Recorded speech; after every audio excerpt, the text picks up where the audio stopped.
Las noticias del mediodía en Mañanas Blue. Al mediodía, como siempre, nos conectamos con los periodistas de Blue Radio para que usted se actualice de lo que está pasando en Colombia y en el mundo. Y ya es oficial, mucho ojo, el presidente Gustavo Petro denunció al ex canciller Álvaro Leiva ante la Fiscalía General por conspiración para delinquir, traición a la patria, calumnia e injuria, entre otros delitos. Y este caso, Juan Esteban Quintero va a estar a cargo del abogado Alejandro Carranza. Buenas tardes para usted. Camila, muy buenas tardes para usted y para todos los oyentes. El sustento de esta denuncia penal que ya interpone el abogado Alejandro Carranza serían esas cartas que ha divulgado el ex canciller de Colombia, Álvaro Leiva, pero también esos audios que reveló el diario El País, en donde al parecer se habla de un presunto plan para desestabilizar el gobierno. Habla el abogado Alejandro Carranza. Lo que pasa es que la traición a la patria tiene que verse desde un contexto claro, y es que él es un ex canciller de este gobierno, y él no podía, como ex canciller de este gobierno, ir a un gobierno extranjero a pedirles que hicieran presiones, que ayudaran para que se hiciera una ruptura de ese hilo constitucional y el presidente Petro saliera de su cargo de forma anormal. Eso no se puede hacer. Camila, repetimos, los delitos sería conspiración para delinquir, traición a la patria, calumnia e injuria, entre otros. Usted lo decía muy bien, esto es una formalidad porque ya hace unos meses una conversación que había sostenido la fiscal general Luz Adriana Camargo y el presidente Gustavo Petro había dado inicio a esta indagación preliminar. Ya se han allegado varios documentos dentro de esta investigación que apenas está en su inicio.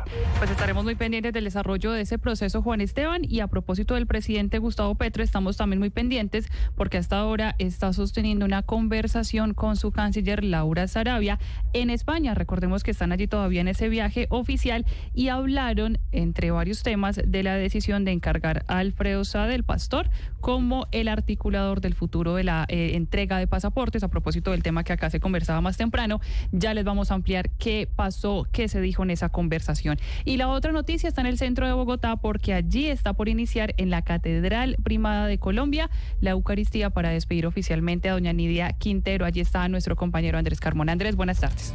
Valentina, muy buenas tardes. A esta hora entra el féretro con los restos mortales, con el cuerpo de doña Nidia Quintero Turbay de Balcázar, ex primera dama de la nación, creadora de la Fundación Solidaridad.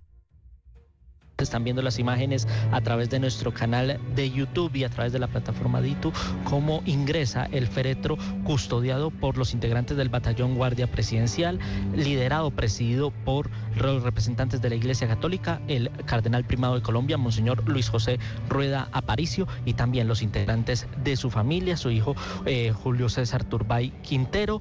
También hablamos de su nieta, María Carolina Hoyos Turbay, hoy directora de la Fundación Solidaridad por Colombia, que es el mayor legado que deja doña Nidia en el país. Por supuesto, ya empieza entonces los actos fúnebres. En horas de la mañana, el Congreso, el Senado y la Cámara de Representantes emitieron moción de duelo y reconocimiento a doña Nidia. Esto fue presidido por las dos integrantes de la mesa directiva del Congreso, la senadora Lorena Ríos y la senadora Paola Holguín, en representación del presidente del Congreso, Efraín Cepeda, el presidente de la Cámara, Jaime Raúl Salamanca, y se espera ya con esta misa dar por terminados los actos fúnebres en memoria y en conmemoración y en reconocimiento a una gran mujer y una gran lideresa de Colombia, que fue doña Nidia Quintero Turbay de Balcázar. Valentina.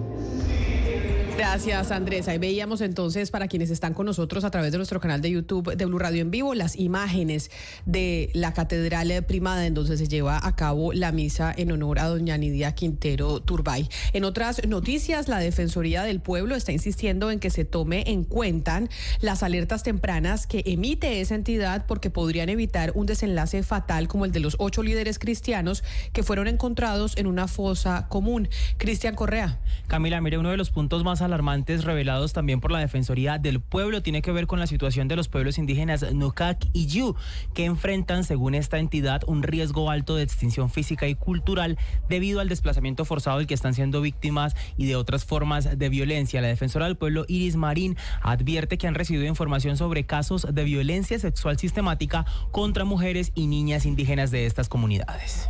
Hemos recibido información sobre casos de violencia y explotación sexual persistente contra ellas y hemos coordinado acciones con la Fiscalía, con autoridades del Gobierno Nacional y Territorial para que se tomen medidas urgentes y estructurales de protección efectiva de conformidad con el seguimiento hecho por la Corte Constitucional. Cobra más importancia tomar en cuenta estas alertas tempranas porque recordemos que la Defensoría del Pueblo ya había advertido de la difícil situación en esta zona del Guaviare y del escalamiento de la violencia desde enero de este año 2025. Y donde también hay preocupación, Cristian, por la presencia de las disidencias es en el departamento del Huila. Allí están alertando por el aumento de reclutamiento de menores por parte de este grupo ilegal. Han identificado al menos 27 casos en los últimos meses. Silvia Lorena Artunduaga. En el Huila, las disidencias de las FARC no paran de reclutar menores de edad. A la fecha ya son 27 los casos denunciados, especialmente en municipios con alta presencia de población indígena. Ante esta grave problemática, el gobierno departamental hizo un llamado urgente a los grupos armados para que excluyan a los niños, niñas y adolescentes del conflicto armado. Juan Carlos Casalla, secretario de Gobierno del Huila. Nosotros tenemos un reporte de 27 casos de reclutamiento forzado que coinciden con Defensoría del Pueblo y que por supuesto significan una gran preocupación no solamente por el número estadístico, sino también por la cantidad de subregistros. Pero también es importante indicar que el gobierno departamental viene haciendo un esfuerzo en diferentes estrategias y acciones para prevenir estos casos de reclutamiento. Y es que en esta región del país, durante el 2024, de acuerdo con el reporte de la Fiscalía, 31 menores fueron víctimas de este flagelo. Y el gobierno nacional estableció un nuevo protocolo para controlar las armas que están usando las empresas de seguridad privada en el país. La medida unifica los procedimientos de bloqueo, custodia y seguimiento para prevenir que este armamento termine en manos criminales, como muchas veces pasa. Felipe García. Pues el Ministerio de Defensa puso en marcha una serie de medidas destinadas a fortalecer el control de las armas de fuego en poder de las empresas de vigilancia y seguridad privada en el país. Esta iniciativa se desarrolla, dice el Ministerio, en coordinación con la Superintendencia de Vigilancia y el Departamento de Control, Comercio de Armas y Explosivos de las Fuerzas Militares. Como parte de estas acciones se implementó un protocolo interinstitucional de actuación que estandariza los procedimientos de bloqueo operativo, custodia preventiva y seguimiento administrativo de las armas involucradas en los procesos sancionatorios. El propósito es impedir que este armamento legalmente asignado a este sector sea utilizado de forma irregular. Las autoridades señalaron que además del protocolo se está fortaleciendo la comunicación y la coordinación entre las diferentes entidades responsables del control de este armamento. Con esto se busca garantizar un seguimiento eficiente a las armas en todo el territorio nacional. El gobierno precisó que esta serie de medidas también está orientada a garantizar el cumplimiento de la legalidad dentro del sector y a prevenir, por supuesto, que el armamento asignado a empresas privadas termine en manos de los delincuentes. Felipe, y la ADRES, que administra los recursos en salud, giró más de 30.000 millones de pesos a hospitales y clínicas para la atención que han hecho a víctimas de accidentes de tránsito en los que los vehículos o no tenían el SOAT o no fueron identificados. Jessica Gutiérrez. La administradora de los recursos del Sistema General de Seguridad Social en Salud, ADRES, giró 35.000 millones a hospitales y clínicas por la atención médica de personas lesionadas en accidentes de tránsito durante mayo del 2025.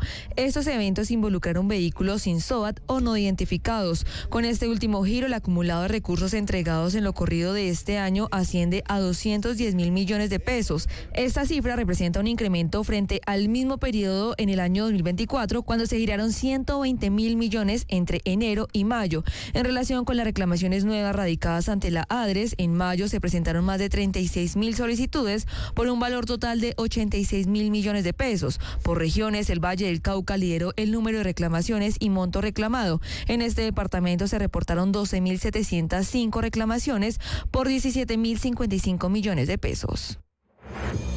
Y en otras noticias, la Corte Constitucional hizo un llamado de atención para garantizar la protección de las personas en condiciones de calle que, además de no acceder a servicios de salud, están siendo expuestas en redes sociales al ser fotografiadas sin su autorización. Los detalles los tiene usted, Sergio Barbosa.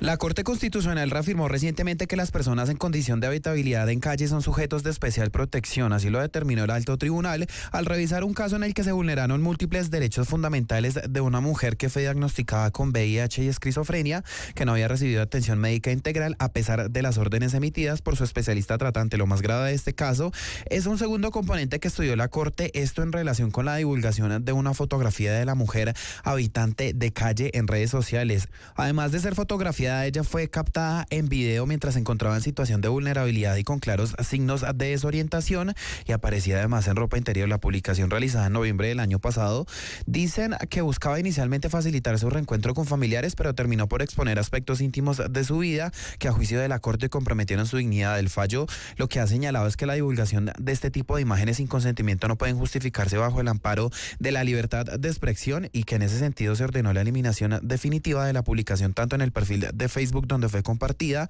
como en cualquier otra plataforma relacionada. La Corte advierte que existen alternativas menos invasivas para brindar apoyo a personas vulnerables sin necesidad de recurrir a la exposición pública de su intimidad. Y en Noticias del Pacífico habló una de las hijas del agente de tránsito que falleció ahogado en el mar Pacífico, esto cerca de Buenaventura.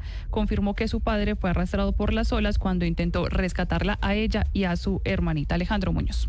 Luego del trágico suceso ocurrido en un sector de La Barra en Buenaventura Valle, que dejó muerto a un hombre quien por salvar la vida de sus dos hijas se ahogó en aguas del Océano Pacífico. En las últimas horas habló Michelle Echeverry, una de las hijas de 17 años, narró los angustiantes momentos que vivió junto a su padre debajo del agua. Todos estábamos disfrutando de las olas en la playa. En realidad no sabíamos, ya que las olas nos había arrastrado un poco lejos de la orilla. Mi hermana y mi padre estaban agarrados de la mano. Los dos intentaron nadar por debajo, no se pudo, las olas eran demasiado fuertes. Mi hermana dice que ella salió, se desprendió del brazo de mi papá porque ya se estaba quedando sin aire, se impulsó de los hombros de él para poder así flotar. Ella dice que empezó a flotar y ahí fue que llegaron a auxiliarnos rápido unas personas y se metieron a sacar a mi hermana. También manifestó que a pesar de los esfuerzos de la comunidad que estaba en el sitio, su padre no pudo ser salvado. El hombre, quien se desempeñaba como agente de tránsito en Jumbo, fue recibido con honores en su municipio, mientras las autoridades de gestión de riesgo en Buenaventura implementan medidas estrictas para evitar que los turistas estén en lugares de alto riesgo en el mar.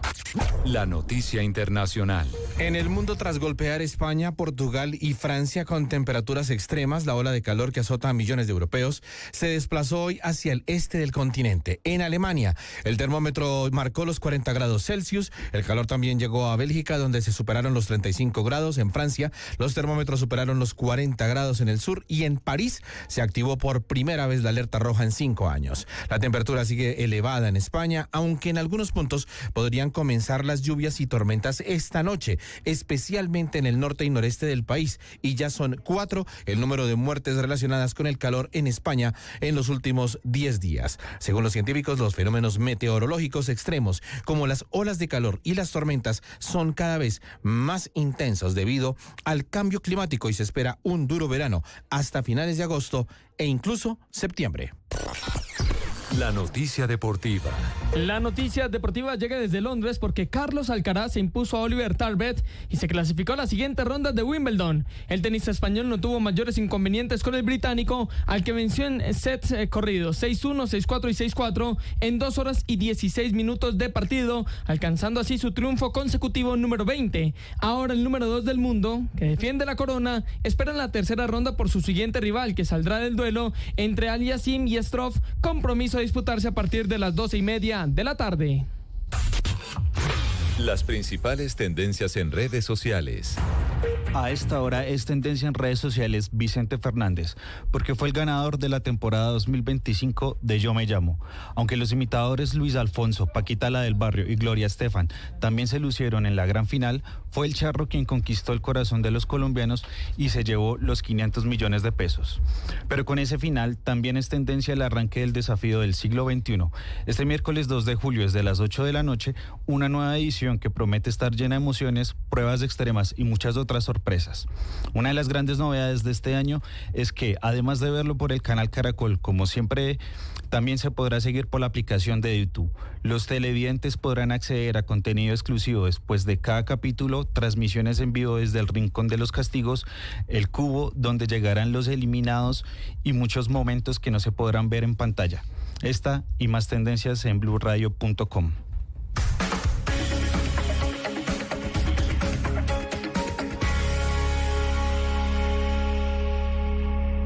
Llega el mediodía. Y en Mañanas Blue continúa el análisis y el debate. Dirige Camila Zuluaga.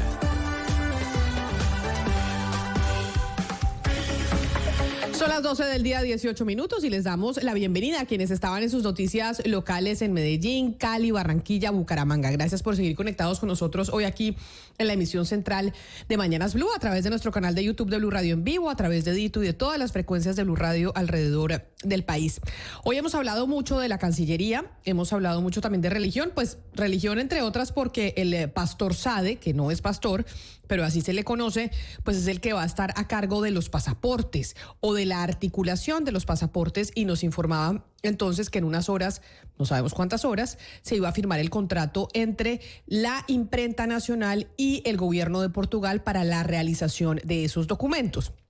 Pero hablando de religión y de la Cancillería, Ana Cristina, entiendo que usted ha recibido varias quejas de personas dentro del Ministerio de Relaciones Exteriores sobre unos correos electrónicos que ellos consideran no deberían ser enviados, invitando a unas misas, a unas eucaristías.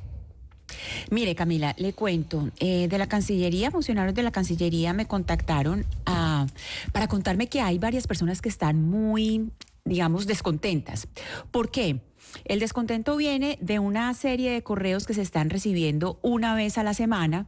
¿Cuándo empezó esto? Empezó el 5 de marzo con el miércoles de ceniza. Empezaron a llegar invitaciones, no es una obligación, es una invitación a una Eucaristía. Entonces todos los viernes, a todos en la Cancillería y también a las personas en las embajadas les llega la invitación los jueves para la Eucaristía los viernes a las 10 de la mañana. Entonces, pues, ¿por qué la queja? Si no es obligatorio.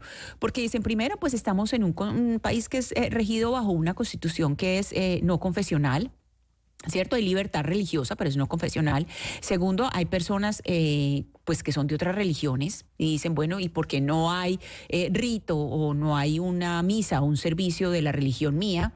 E igualmente hay personas pues que son ateas y que dicen, pues no, esto no nos, o agnósticas pues, y dicen, no, esto porque se hace en un país donde pues tenemos una constitución no confesional. Entonces hay una incomodidad, Camila, con esas comunicaciones. Quienes nos acompañan por la plataforma Ditu o en el YouTube, en el canal de YouTube de Blue Radio, pueden ver la comunicación, digamos, de la semana pasada, para la misa de la semana pasada a las 10 de la mañana, que tiene lugar en la biblioteca de la Cancillería. Pero Ana, yo no entiendo por qué la molestia. Es decir, yo creería que la invitación debe ser libre y me parece que están en todo el derecho de invitar a las personas que quieran participar de una Eucaristía. Es decir, si a mí me invitan, yo como católica quiero asistir, perfecto, en mi libertad voy. Si no lo soy y la recibo, pues la omito. Como si me invitan, por ejemplo, a una meditación o a una sesión de yoga, etcétera, etcétera. Hay gente que, por ejemplo, es católica y no comparte eso. Pues yo creo que esa es la libertad. Que puedan enviar una invitación y cada quien tenga derecho a participar o no. Cosa diferente, y ahí de pronto usted nos puede orientar, es que estén vigilando quién va o quién no va. Ahí sí me parece grave, pues porque a nadie se le puede obligar y aquí hay libertad de culto. ¿Cómo es el tema? Sí, es libertad de culto y precisamente por eso, Lina, no es algo que sea normal o es algo que es irregular que desde el Estado, que en un organismo del Estado estén invitando solamente a un culto. Es decir, si fuera una invitación a digamos, un lugar de recogimiento o a lo que se dice, pues la iglesia única, porque hay iglesias donde pues, se pueden reunir de todos los credos, pues uno dice, bueno, es una invitación a la oración, pero aquí hay una invitación a un culto determinado y hay personas que no pertenecen a ese culto, y no es lo mismo una clase de yoga, a una invitación a un rito, pues a un rito religioso, y más pues por esa norma, la norma de las normas. Sí, Ana Cristina, qué pena, pero, o sea, es hilar demasiado delgado en un país que es mayoritariamente católico, pues, o sea, obviamente que hay libertad de culto y todo lo que consagra la Constitución, pero una invitación a asistir a una Eucaristía no es más que una invitación, es decir, ahí no va acompañada de una obligación o una sanción. Si usted no va, pues va a ser sancionado. O cualquier tipo de decisiones que atenten contra esa libertad de culto, que como bien lo dice Lina, es optativo. O sea, si yo considero, voy, y si no lo considero, no voy, y no pasa absolutamente nada. Lo que pasa es que estamos muy hilando demasiado delgados en estos temas, Y por supuesto que a veces muchas personas se les olvida que en ciertos lugares ahí se celebran una Eucaristía, se lleva a cabo una misa. Entonces, hombre, qué bueno que le recuerden que a las 5 de la tarde, el viernes en tal sitio hay una Eucaristía. Y eso está bien, y hace parte de la libertad de culto, hace parte de un país que es multirreligioso, pues eso quedó, años atrás quedó superado. Pero no sigamos hilando delgado con estos asuntos, porque realmente invitan a un partido de básquet, invitan a un partido de fútbol, pues invitan a una Eucaristía, y el que le gusta vaya, el que no le gusta no va, y ahí termina el asunto. Me parece a mí que no hay que darle mayor trascendencia a eso, y repito, en un país mayoritariamente católico, obviamente. Exacto, es que a mí me parece que lo grave sería, y por eso insisto en que estén tomando lista o vigilando quién asiste o quién no asiste, que sea una obligación, y no le veo problema a que haya una invitación que es libre. Sí, es una entidad del Estado, pero lo que dice Oscar es verdad. Hay mayoría católica en este país y cada quien tiene la libertad de elegir si va o no va. Y hablo de yoga y hablo de meditar porque en las meditaciones también pues hay líderes espirituales que otras religiones no comparten. Entonces, si envían una invitación con un líder espiritual, un gurú o lo que sea, que de pronto una persona que es católica o cristiana no comparte, pues también la gente tiene derecho a recibir la invitación y tiene derecho a desecharla, como si lo invitan a uno también a celebrar cualquier día, como el Día de la Familia, el Día del Orgullo LGTBIQ+, el Día del Padre. Es decir, esas invitaciones deben ser libres y estamos en todo el derecho de recibirlas y enviarlas, o sea, que las compañías lo pueden hacer. Y si hay un líder en la cabeza de la institución que tiene una fe católica, o la mayoría de empleados tiene una fe católica, pues qué bueno que informen que hay una misa, así como los que también tienen otras religiones o tienen otras creencias o otra forma de espiritualidad, pues también pueden empezar a impulsar esos eventos de ellos, que creo que no tiene ningún problema, y cada quien en su libertad de culto pues toma la decisión. Pero quejarse porque le llega a uno una invitación a una misa, pues me parece hilar delgado, y ahí comparto lo que dice Oscar. Me parece una crítica o una queja pues innecesaria. Si yo sé que soy libre, yo sé a qué voy y a qué no voy, y no me molesta que los otros estén impulsando algo que es bonito y que es espiritual. No lo comparto, pues no asisto, pero pues me parece una queja como un poquito innecesaria. Más polémica ha generado en el pasado, Lina. Recuerde usted la existencia de algunos símbolos de la Iglesia Católica en recintos de la justicia. Creo que en la sala penal, en la sala plena de la Corte Constitucional en ese momento había un crucifijo, y finalmente los magistrados, después de muchos años, lo bajaron, lo desmontaron, a pesar de que no se pudo hacer vía legal. O sea, infinidad de tutelas se interpusieron para que quitaran el Cristo que estaba ahí presidiendo las reuniones en la Corte, y finalmente fue una decisión no obligada, sino voluntaria. Los magistrados quitaron el Cristo, que sin duda es un símbolo del catolicismo. De acuerdo, pero mire, Hugo Mario, en el aeropuerto, yo recuerdo que en el aeropuerto de El Dorado había una capilla pequeñita, y uno, pues quienes somos de verdad, pues creyentes y que profesamos la fe católica, íbamos a la capillita y rezábamos, y bueno, tantas cosas, ese contacto espiritual que es tan bonito siempre que se da, y uno lo aprovecha los 5 minutos, los 10 minutos. Pues la capilla desapareció, ahora queda por allá en un rincón que toca buscar en el aeropuerto dónde es que está la capillita, y no es una capilla, ya de la capilla desapareció.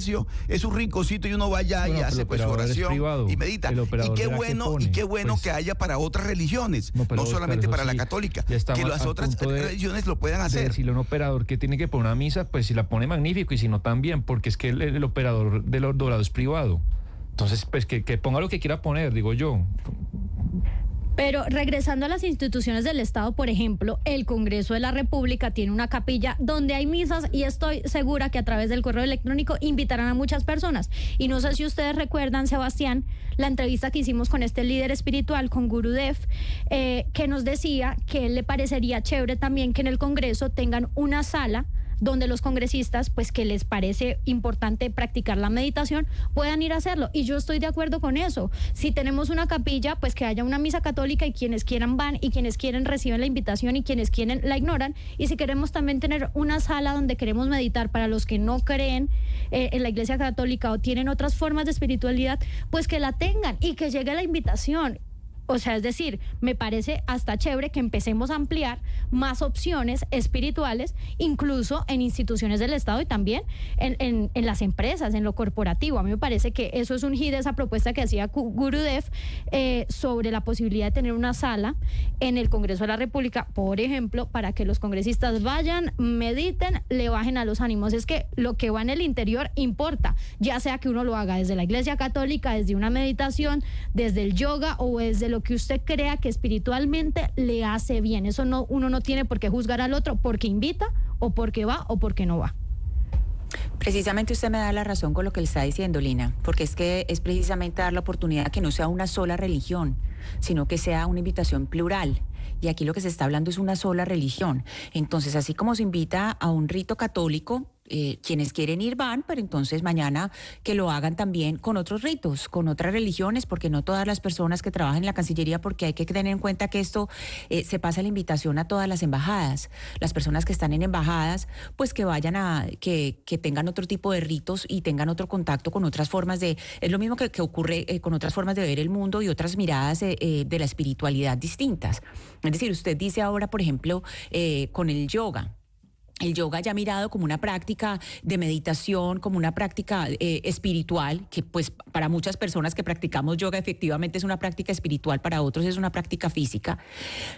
Para esas personas precisamente tienen otra manera de ver el mundo, o tenemos otra manera de ver el mundo, y también debería tener esa apertura, porque es que esa invitación no se hace desde un evento privado, desde un lugar privado, o sea, se hace desde la majestad del Estado, de un Estado que es no confesional. Entonces, si es un Estado plural, pues entonces que se hagan distintos ritos, no solamente católicos, sino que haya distintos ritos para que las personas, o lugares de oración, donde todas las personas, por ejemplo, lo que dice Oscar, los aeropuertos del mundo ahora lo que tienen son lugares de oración, no capillas. Y usted puede ser de la religión que quiera y va ahí, medita, reza, hace su oración, su rito, en un lugar que es una iglesia única.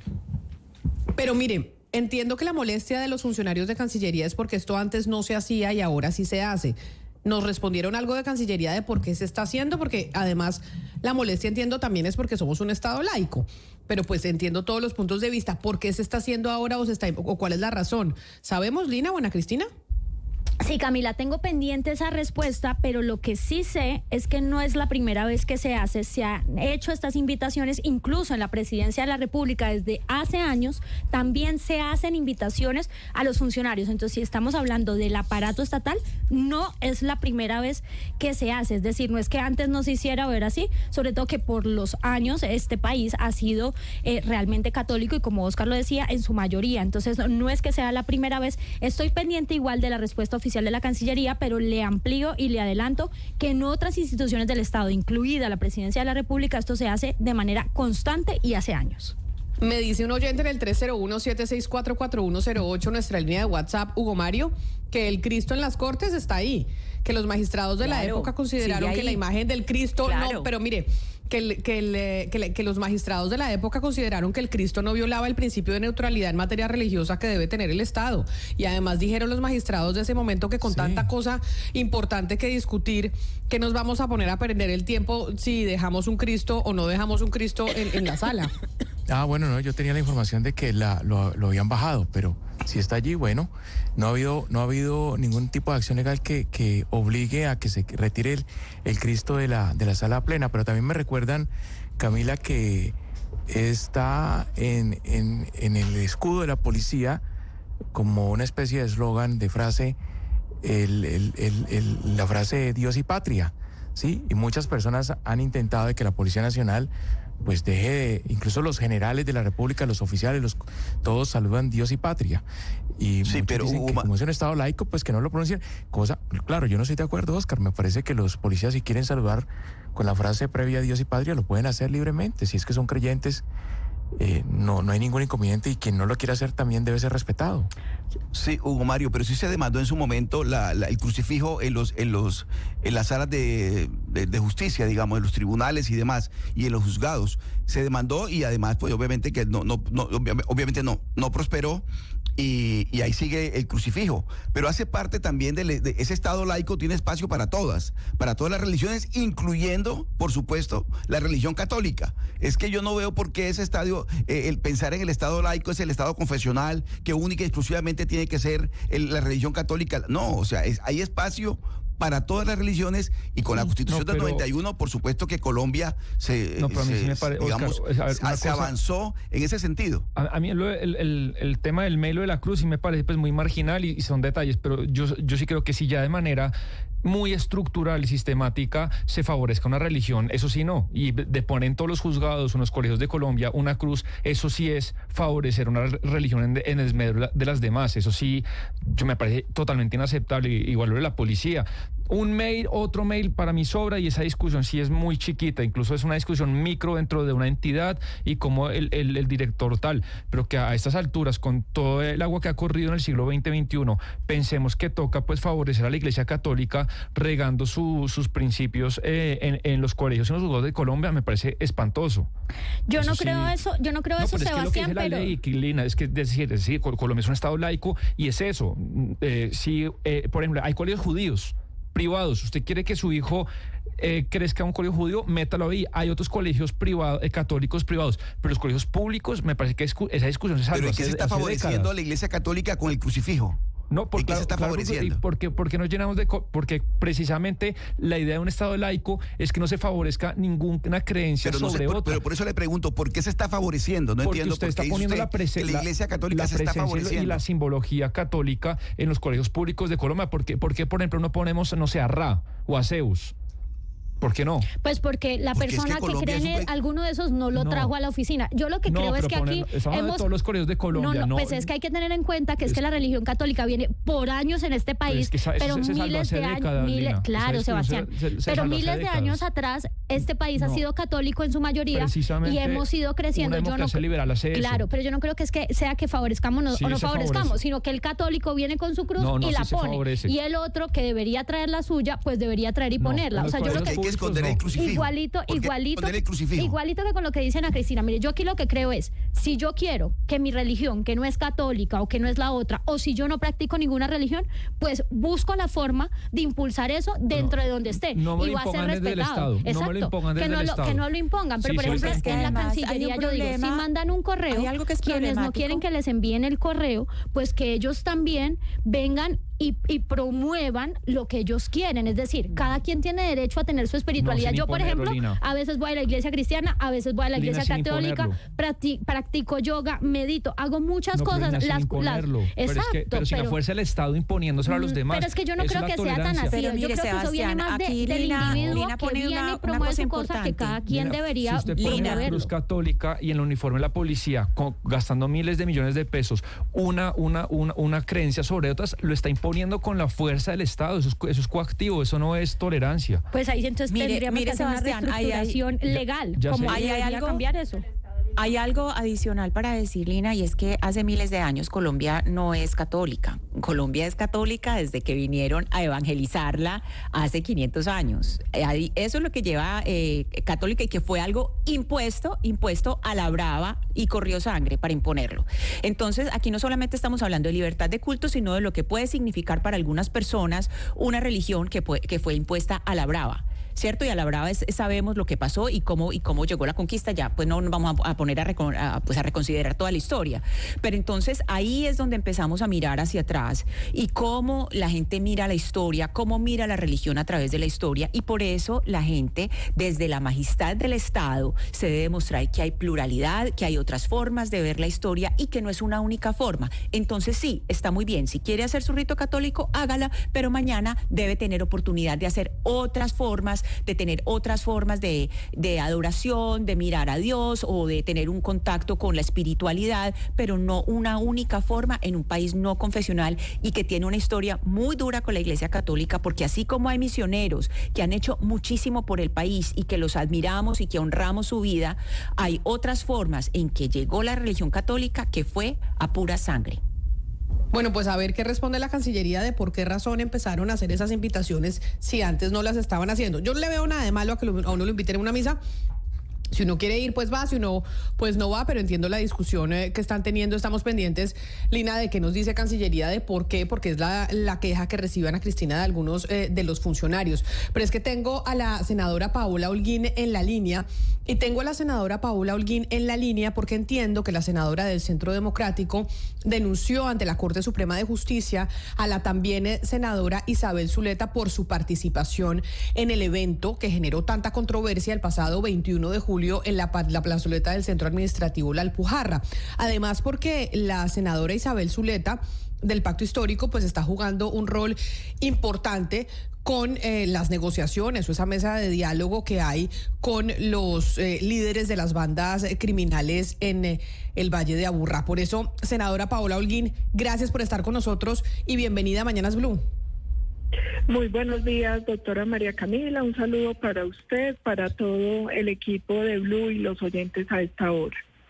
Senadora Holguín, ¿cuál fue la denuncia? Es decir, la denuncia que se pone ante la Corte Suprema de Justicia debido a que la senadora Zuleta pues tiene ese como su juez natural. Usted pone la denuncia, ¿por qué? ¿Cuál sería la irregularidad que estaría cometiendo su colega del Pacto Histórico?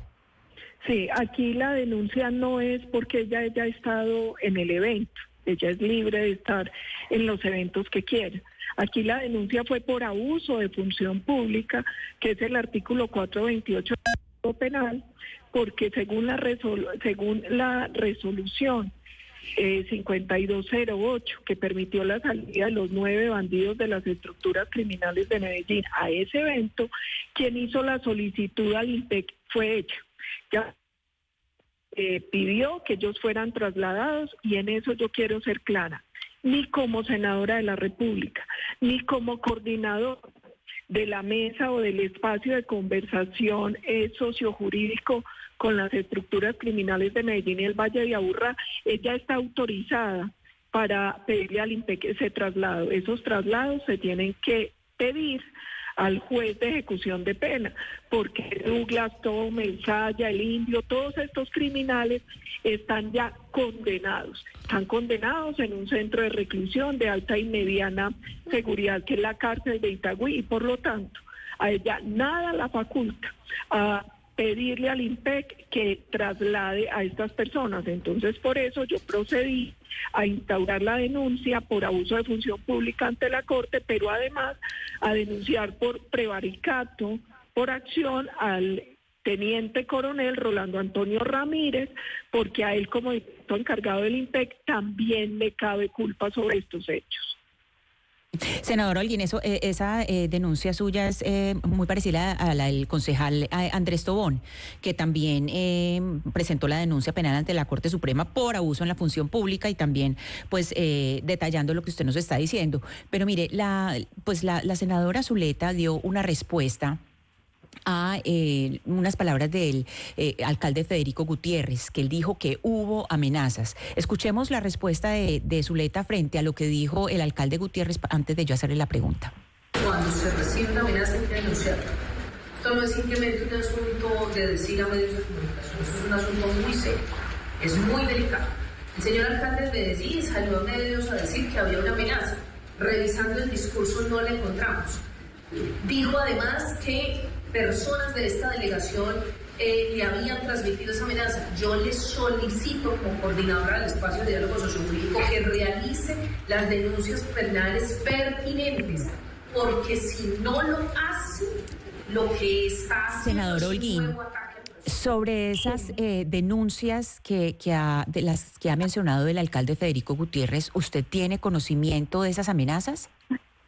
Lo que pasa es que cuando estaban en tarima, creo que fue alias Vallejo el que pronunció el discurso, ellos dijeron que la paz, que ese proceso de paz o ese intento de paz estaba siendo torpedeado por el alcalde y por los concejales de Medellín. Y ahí yo también quiero ser clara, aquí nadie está torpedeando ningún proceso, aquí lo que estamos pidiendo es que todo se haga en el marco legal y constitucional. Y uno de los temas que además yo vengo denunciando desde que se instauró esa mesa sociojurídica en el 2023 es que hoy no existe marco jurídico para ese proceso de sometimiento. La Corte Constitucional fue muy clara cuando hizo la revisión de la Ley de Paz Total. En la sentencia 525 de 2023, ellos establecieron que el presidente podía abrir cualquier tipo de conversación con estructuras criminales, pero que cualquier tipo de beneficios que se dieran bajo ese proceso de sometimiento y acogimiento, como lo quieran llamar, tenía que pasar por el Congreso de la República. Entonces aquí hay una cosa clara que nosotros venimos denunciando, es que no existe marco jurídico, 1, y 2, sí sonó amenazante porque muchos de esos bandidos además fueron capturados en la primera administración de Federico y ellos hoy acusan de estar torpedeando la paz a Federico y a concejales de Medellín. Entiendo, Ana Cristina, por lo que usted estaba diciendo, que no solo la senadora del Centro Democrático, Paola Holguín, pone esta denuncia ante la Corte Suprema de Justicia en contra de la senadora Isabel Zuleta. También hay una queja ante Procuraduría por parte de un concejal de Medellín, poniendo la queja ante el ente de control, ya no de la Corte, por la participación de la senadora Zuleta en este tema con los líderes de las bandas criminales. Ana Cristina.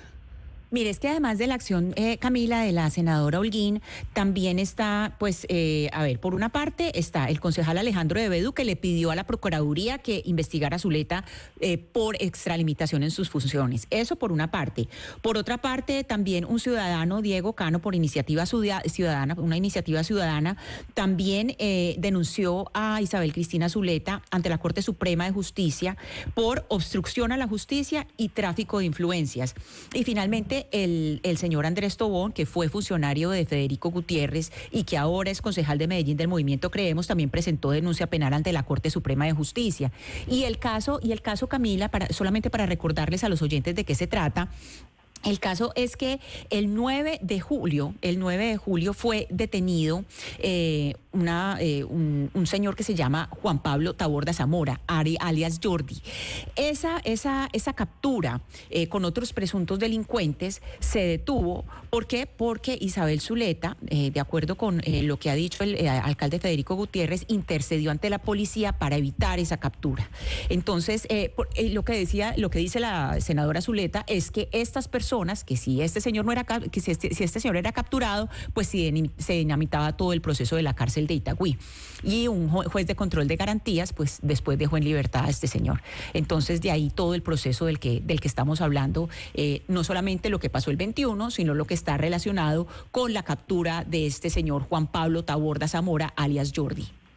Déjeme saludar al concejal de Medellín, Alejandro de Bedú, porque ya ahí escuchábamos a la senadora Holguín sobre la denuncia ante la Corte Suprema, pero la queja ante el ente de control, concejal de Bedú, se debe a que Ana Cristina nos explicaba, pero ¿por qué usted opta por irse por el camino disciplinario frente a la participación de la senadora Zuleta en este caso?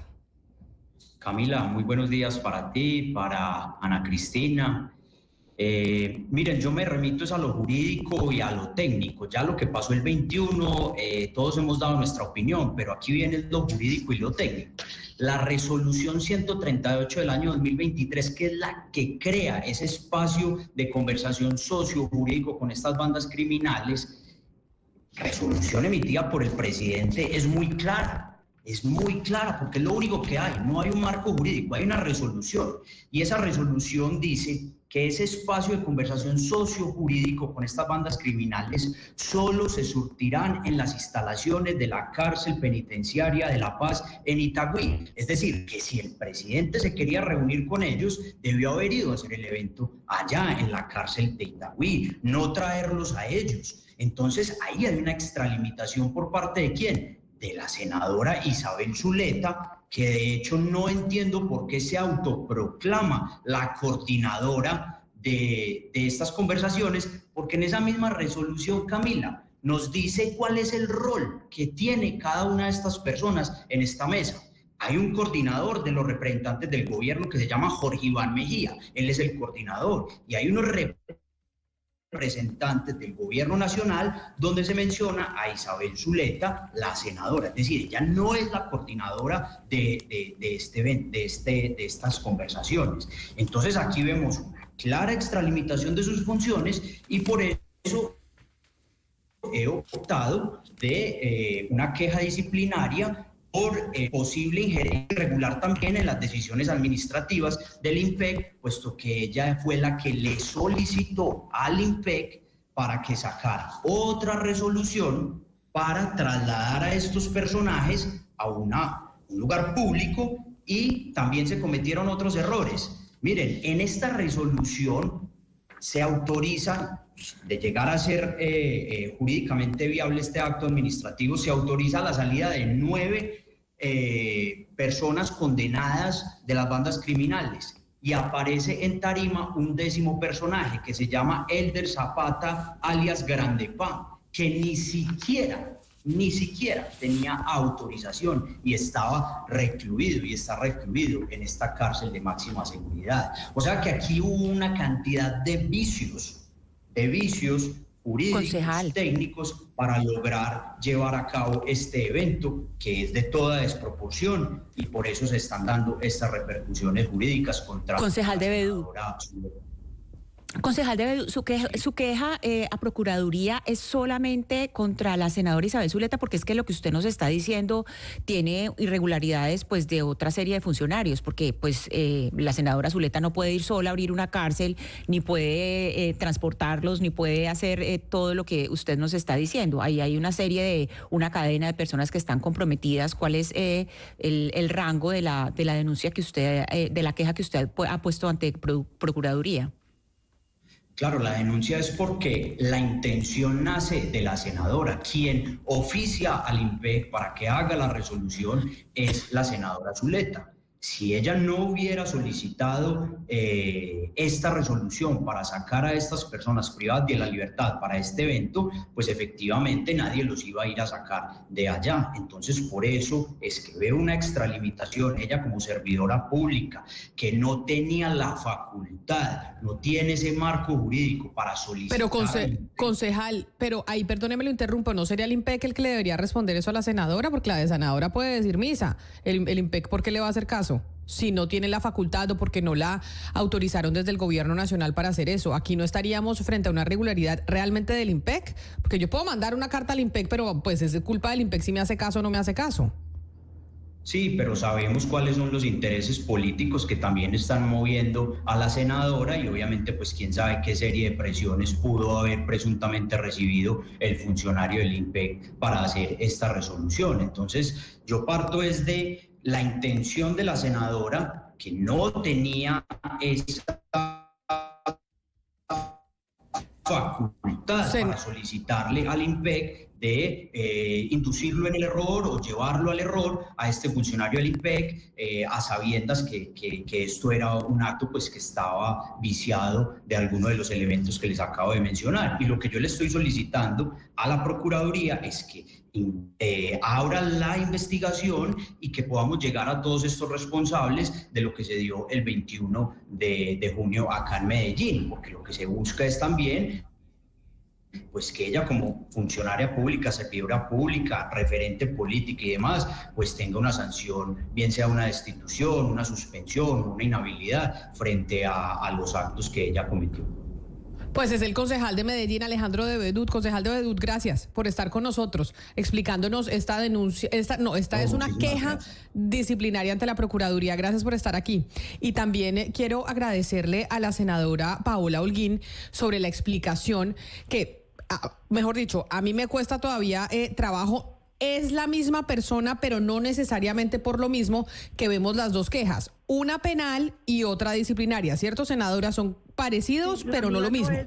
No, porque la mía no es una queja disciplinaria, la mía es una denuncia penal en la Corte Suprema de Justicia contra Isabel Zuleta por el presunto punible de abuso en la función pública, que es el 428 del Código Penal, pero también quiero aclarar que ante la Fiscalía General Militar y Policial, yo también instauré denuncia contra el teniente coronel Rolando Antonio Ramírez Sanabria, director encargado del INPEC, porque a él también le cabe el posible punible de prevaricato por acción, porque Es clarísima la ley 65 de 1993 sobre cuáles son las situaciones extraordinarias en las que el INPEC puede autorizar salidas, que es el artículo 139.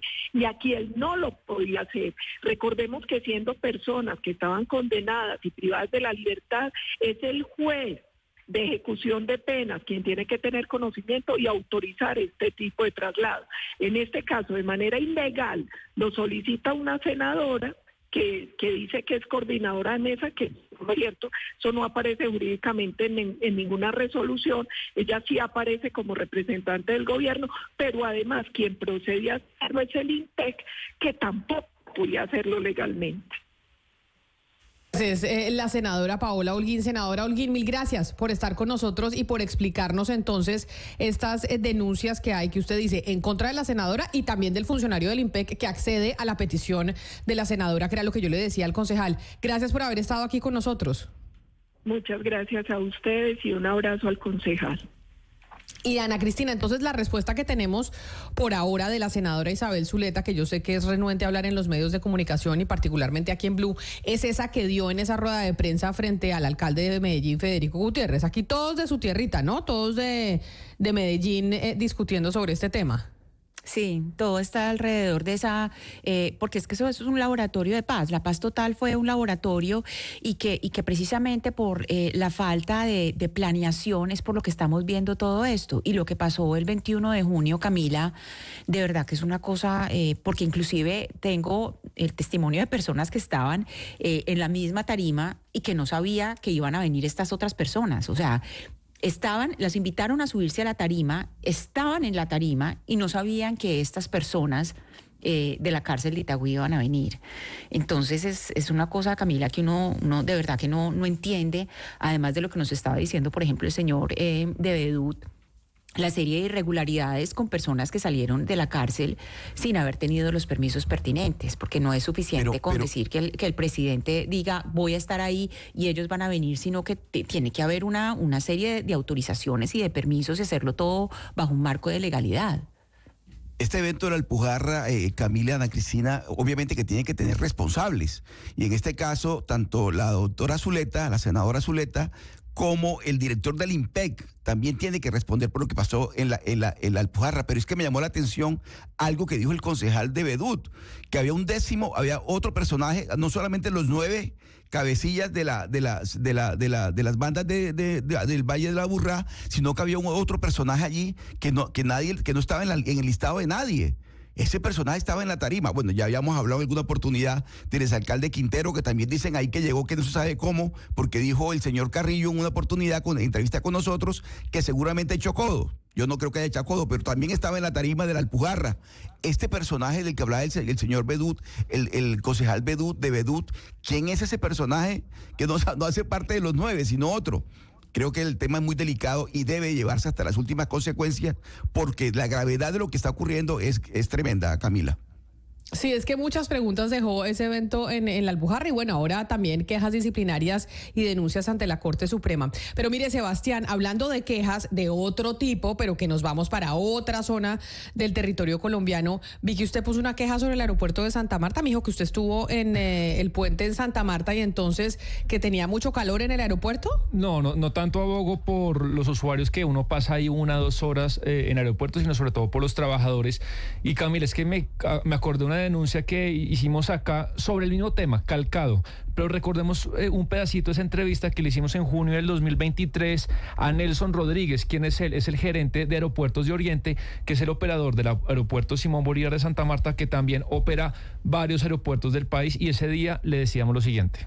Sí, la oí y no, realmente estar 10 horas en una terminal aérea, pues no son edificios diseñados para eso, pero es una situación muy difícil. Ahora bien, que no haya aire, lo que les digo, no es así. O sea, la cantidad de dinero que pagamos mes a mes para el consumo de energía, porque efectivamente en la costa la energía está carísima. Mira, nosotros gastamos más de 200 millones de pesos mensuales en solamente recibo. Pues Camila, es que yo me he visto así todos los días, ¿no? Sino que se diera la final Millonarios Nacional y por eso tenía la camiseta de Millonarios. Pues sí, porque ahorita ponerse la camiseta Millonarios después de Santa Fe campeón no era la mejor pinta, pero bueno.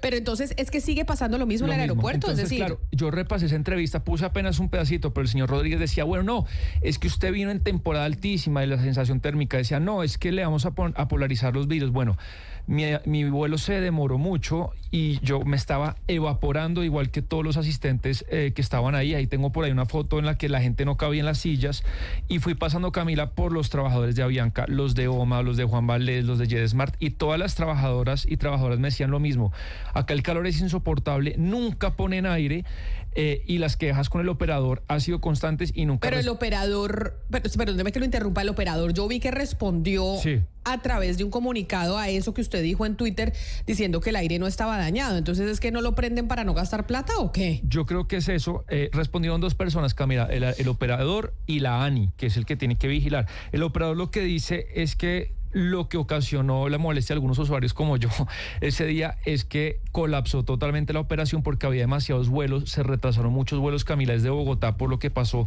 con la victoria de Santa Fe, y muchos vuelos no llegaron a tiempo y se represaron, y que esa era la sensación térmica, pero que trabajarán porque se necesitan unas obras. Y ya para terminar, Camila, ahí tenemos en pantalla un comunicado que nos comparte de la ANI a propósito de lo que yo dije. La ANI ahí comparte, Camila, el número de pasajeros que ha venido aumentando en Santa Marta, y la afluencia sí es tremenda. Bueno para la comunidad y para el departamento, pero se necesita un aeropuerto en condiciones.